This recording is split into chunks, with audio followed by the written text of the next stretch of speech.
Muy buenos días, tardes o noches. Mi nombre es Martín Esparra Jesús Yael, soy alumno de la Facultad de Medicina de sexto semestre y en esta ocasión voy a presentarles la meta 1.2 que es respecto a la ciencia de datos y sus implicaciones éticas.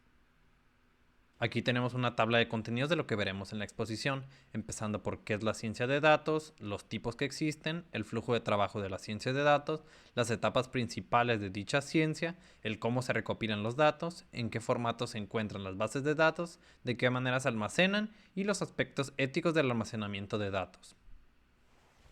Hablando respecto a la ciencia de datos, tenemos que es el campo de la ciencia que se encarga de extraer información útil a partir de una gran cantidad de datos. Este campo resulta de gran importancia para áreas como lo son la de la salud, la educación y los negocios, pues permite utilizar dicha información que se extrae para su interés. Poniendo por ejemplo, tenemos que en la medicina se reconocen los patrones de enfermedades para poder detectarla de manera temprana y darle un tratamiento oportuno al paciente. En el caso de los negocios, podemos poner, por ejemplo, que se personalizan los productos y los servicios para adaptarlos a las necesidades del cliente. Y en el caso de la educación, tenemos que se mejoran los métodos de enseñanza a beneficio de los alumnos. En cuanto a los tipos de ciencias de datos, tenemos 6 de ellos. Empezando por los datos estructurados, tenemos que son aquellos que se encuentran organizados en un formato bien definido que lo hace tanto accesible como entendible para las máquinas y para los humanos.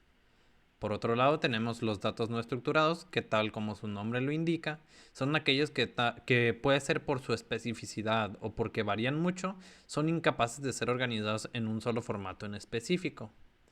Ahora, como tercer tipo, tenemos el lenguaje natural, y este puede ser considerado parte de los datos no estructurados, pues es difícil de agrupar todo en un solo formato, considerando que este necesita tanto conocimientos como de la ciencia de datos, como lo de la lingüística.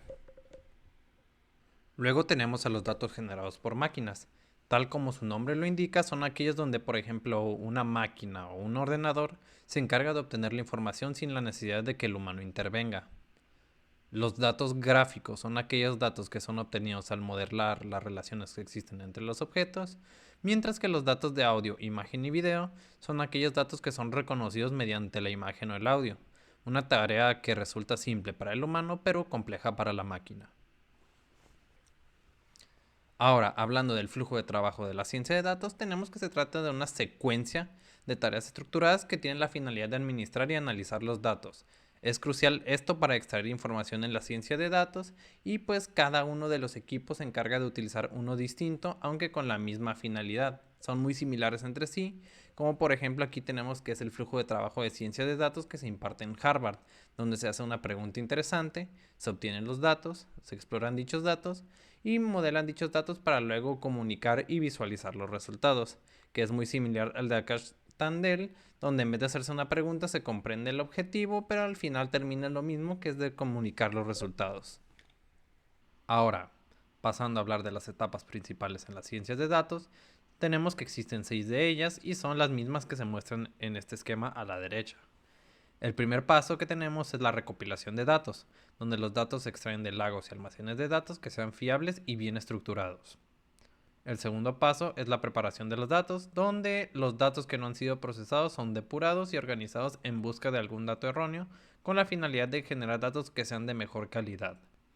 La tercera etapa es la entrada de datos, que consiste en introducirlos a su destino como otro almacén de datos y traducirlos a un lenguaje que sea comprensible.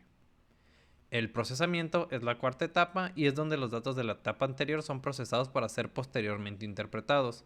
Todo esto mediante algoritmos de aprendizaje automático. La quinta etapa es cuando los datos finalmente pueden ser utilizados, la etapa de salida. Y por último, la última etapa es la de almacenamiento de datos, que tal como lo dice su nombre, consiste en almacenar estos datos para que sean usados en algún futuro.